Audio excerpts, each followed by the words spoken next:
요즘 사람들의 첫째 관심사는 코로나19 바이러스에 대한 것이고, 두 번째 관심사는 주택 문제에 관한 것입니다. 임대차 보호법에 대하여 많은 이야기들이 있고, 아파트의 가격 폭등, 또 세금 문제 등이 큰 관심사입니다. 정부에서는 집값을 잡으려 애를 쓰는데 집값은 더 멀리 도망을 칩니다. 서울에는 더 이상 집을 지을 공간들이 마땅치를 않습니다. 미국이나 중국처럼 우리나라가 땅이 넓다면 얼마나 좋겠습니까? 언론의 주택 문제에 대해 하도 많은 이야기가 연일 나오니 집이 없는 사람들은 걱정이 많을 것입니다. 또 집 가진 사람들도 은퇴 후에 살아갈 길이 너무 어려운데 세금 내려고 하면 집 가지고 있는 것도 걱정이 될 것입니다. 정상적인 가정에서 결혼하고 직장 생활하면서 저축을 하고 아껴 써서 집 산다는 것은 너무 어려운 시대가 되었습니다.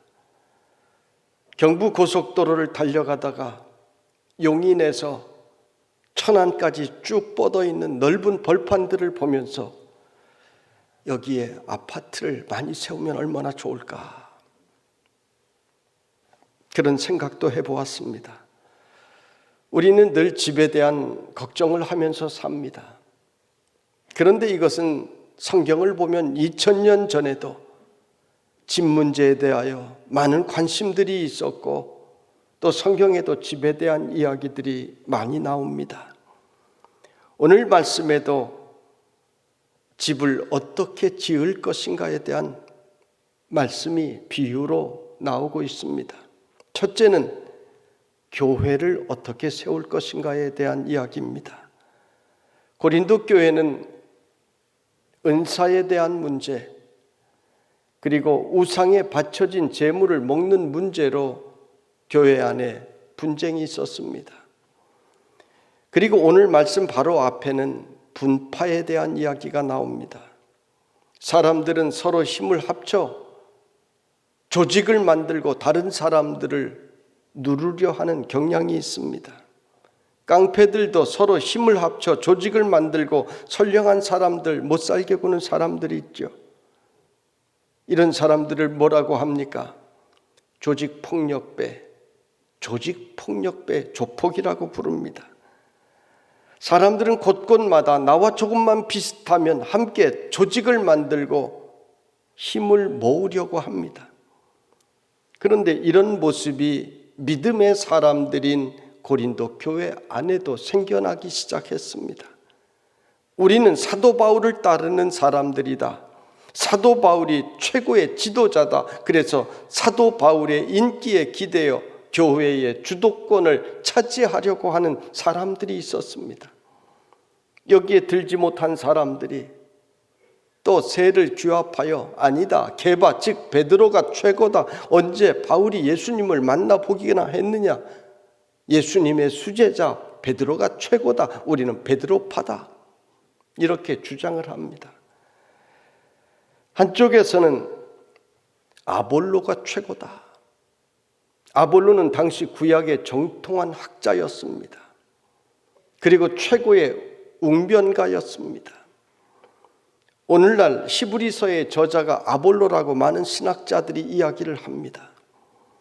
아볼로는 지적인 사람이었지만 예수님을 만나고 은혜를 체험한 후에 그는 오직 예수 그리스도의 은혜에 대해서만 말씀을 전하며 살았는데, 본의 아니게 사람들이 아볼로를 추종하며 분파가 생겨나게 되었습니다.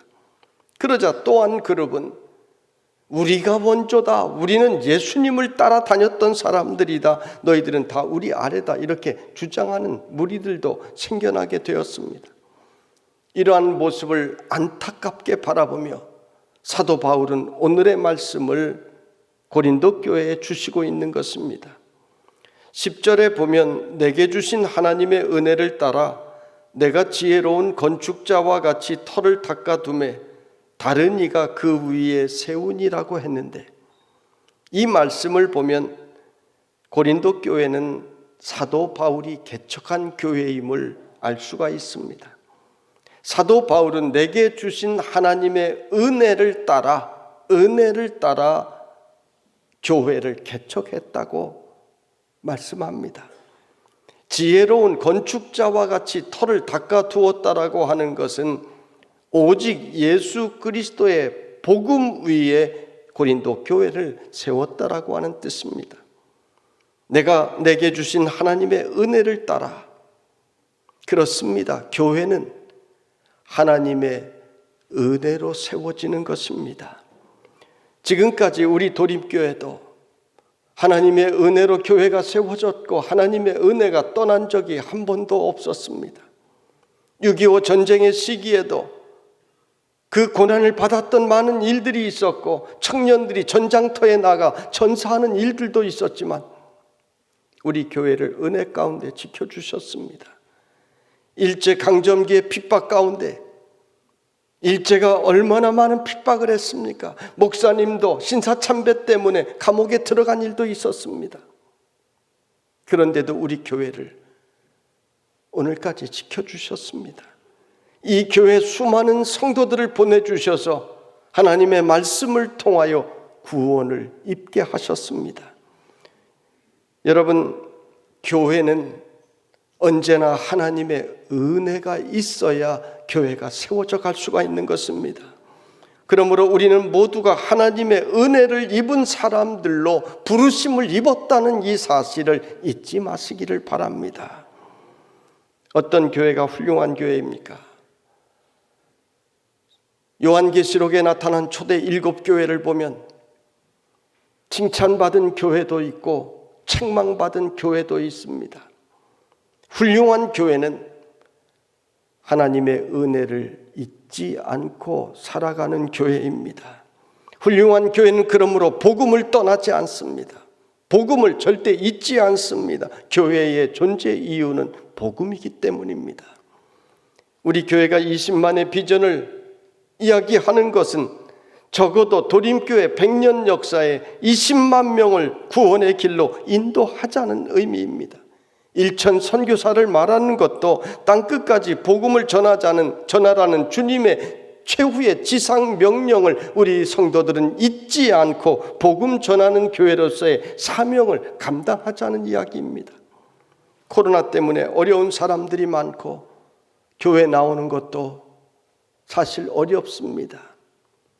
직장에서 교회 나가지 말라고 합니다. 당신 한 사람이 확진이 돼서 문제가 되면 우리 회사 전체가 문제가 되니까 문을 닫아야 되니까 제발 나가지 말라고 영상으로 예배 드려달라고 부탁을 하기도 합니다. 참 어려운 시대입니다. 앞으로 상황이 어떻게 전개될지 우리는 미래를 아무도 모릅니다.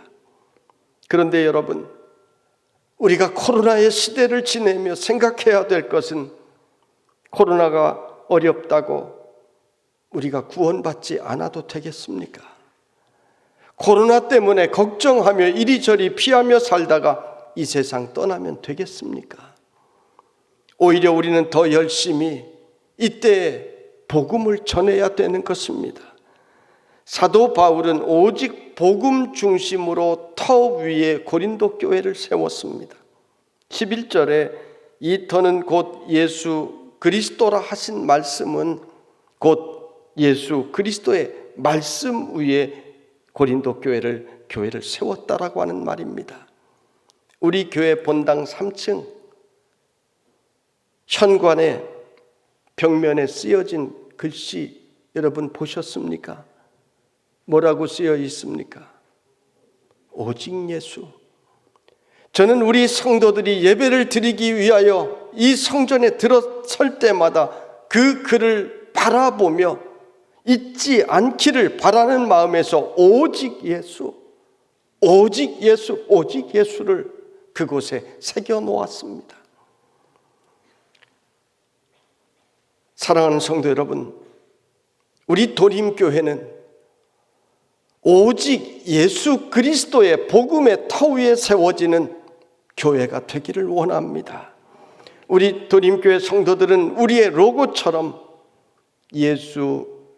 예수님 따라 사는 사람들이 되십시다.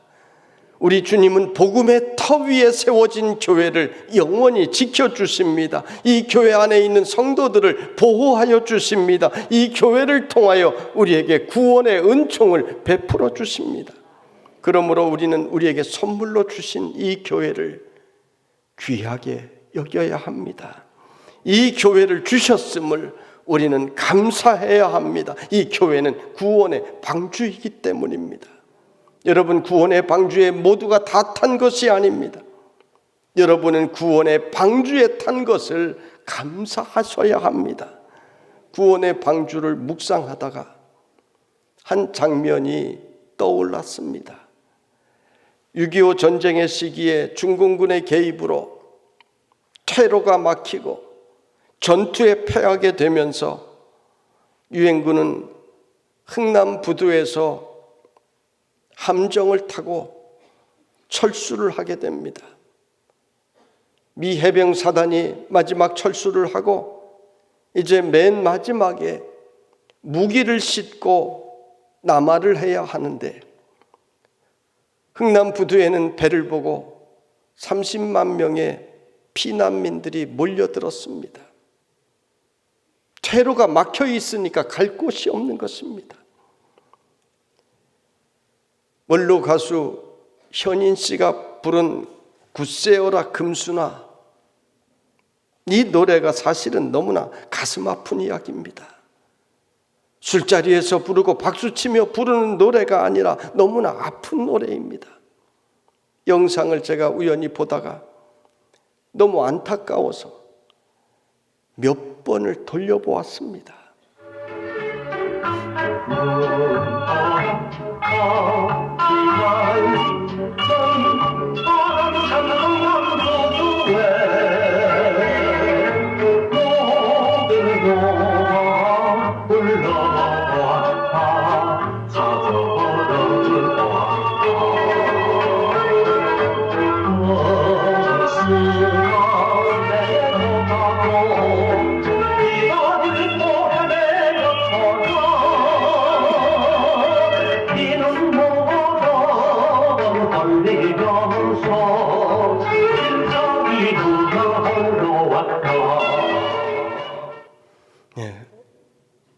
안타까운 장면이지요.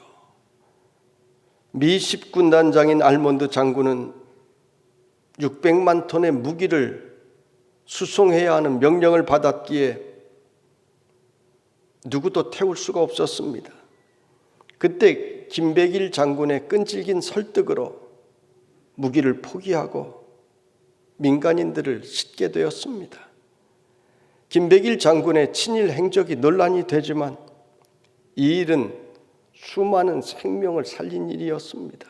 귀한 일이었습니다. 대형 상륙 함정 한 척에 정원의 10배가 넘는 5천여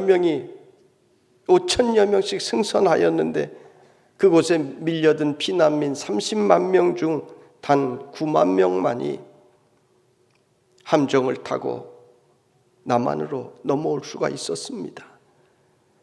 흥남 부두에 남겨진 560만 톤의 폭약과 무기는 폭파시켜 버렸습니다. 그곳에서 많은 사람들이 또 죽었다고 합니다. 그 미군 함정들이 태워주지 않았다면 어떻게 되었겠습니까? 저를 비롯하여 아마 이 자리에 없는 분들도 꽤 있을 것입니다. 그때 미군 함정이 비좁다고 불평하는 사람들 있었을까요? 냄새난다고 시끄럽다고 무슨 문제가 있다고 불평하는 사람들이 있었을까요? 한 사람도 없었을 것입니다. 감사했을 것입니다. 그렇습니다. 우리는 죄악 많은 이 세상에서 지금 구원의 방주에 타고 있는 것을 여러분 아셔야 합니다. 그러므로 구원의 방주인 교회를 귀하게 여기고 감사하셔야 되는 것입니다. 우리를 이 구원의 방주로 불러주신 것은 하나님의 은혜이기 때문입니다. 오늘 사도 바울은 다른 이가 그 위에 세우나 그러나 각각 어떻게 그 위에 세울까를 조심할지니라 말씀합니다. 사도 바울이 개척을 했고 그 뒤를 이어 아볼로가 목회를 하고 또 다른 교회 지도자들이 교회를 많이 섬겼습니다. 그런데 내가 오직 예수 그리스도의 십자가의 복음으로 그리스도의 그 터 위에 이 고린도 교회를 세웠으니 그 다음을 이어받는 너희들은 조심할지니라, 조심하라는 것입니다. 오늘날 많은 교회가 복음을 벗어나 다른 싸움을 하는 교회들이 있습니다. 처음에 교회들은 복음을 위하여 눈물로 땀으로 수고로 세워졌는데 시간이 지나면서 조심하지 않았기 때문에 복음을 위하여 다른 길을 가고 있는 것을 우리는 많이 보게 됩니다. 사도 바울은 그래서 조심하라는 것입니다. 이종은 구원의 방주로 세워진 이 도림교회가 영혼을 살리는 복음의 역할을 다 하는데 사명이 있습니다.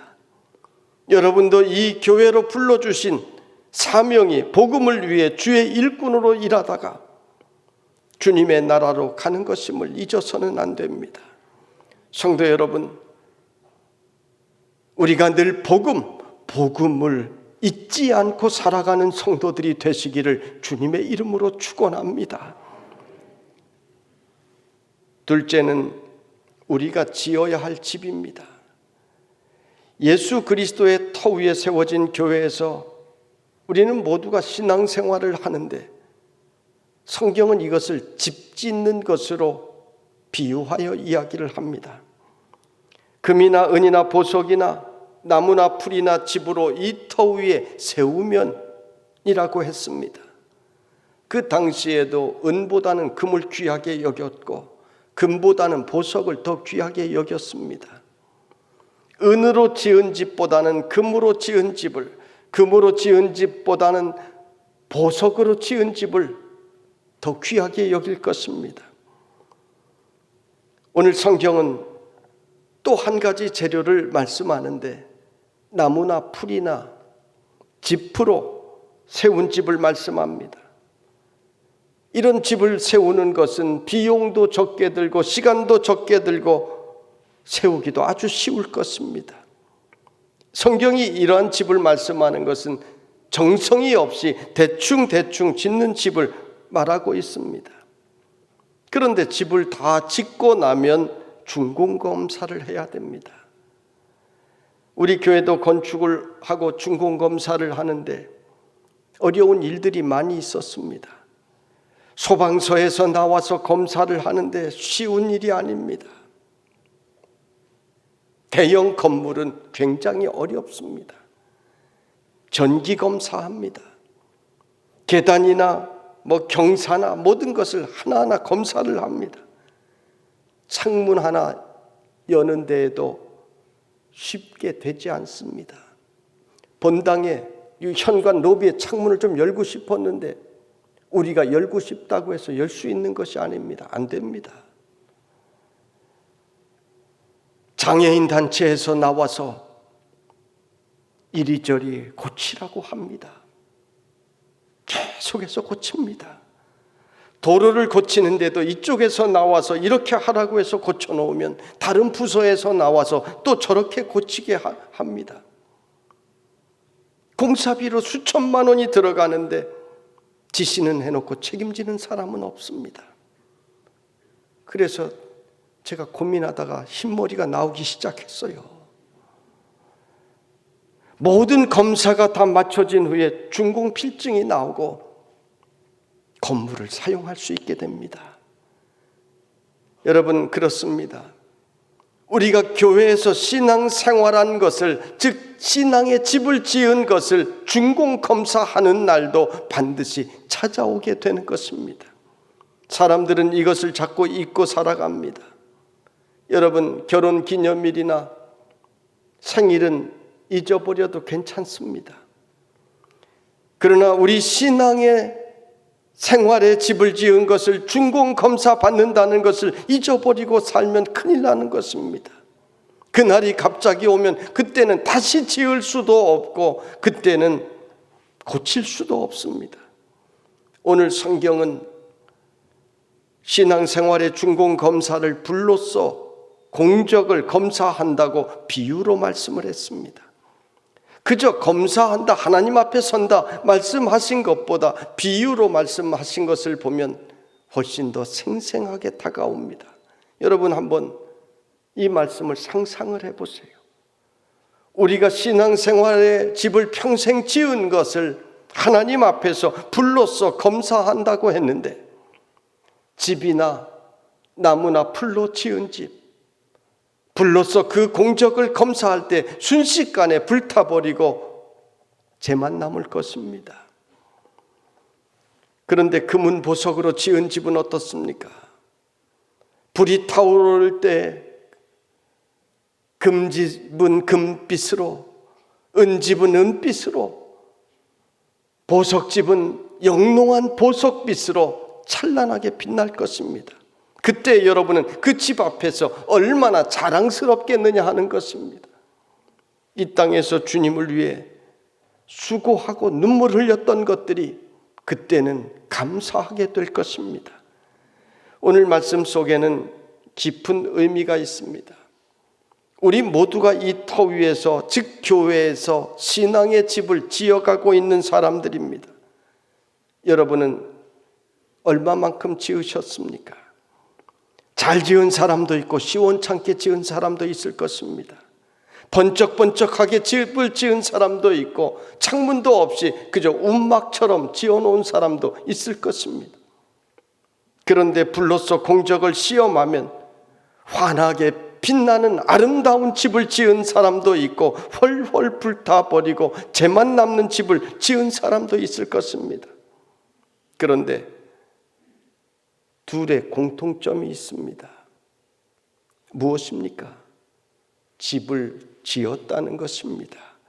신앙생활을 제대로 했건 시원찮게 했던 신앙생활을 했다는 것입니다. 오늘 성경은 둘 다 구원받는다고 말씀합니다. 그런데 둘이 또 다른 점이 있습니다. 다른 점이 무엇입니까? 한 사람은 상을 받습니다. 이 상은 영원한 상입니다. 주님과 함께 즐거워할 상입니다. 신비로운 삶을 누리며 살 상입니다. 그런데 다른 한 사람은 구원은 받되 불 가운데서 받은 것 같다라고 말씀을 합니다. 굉장히 난해한 말씀이죠. 불 가운데서 받은 것 같다. 불 가운데 구원받았다는 말은 겨우 구원받았다는 말입니다. 다른 사람은 구원을 받고 영광의 상을 받는데 부끄러운 구원을 받았다라고 하는 말입니다.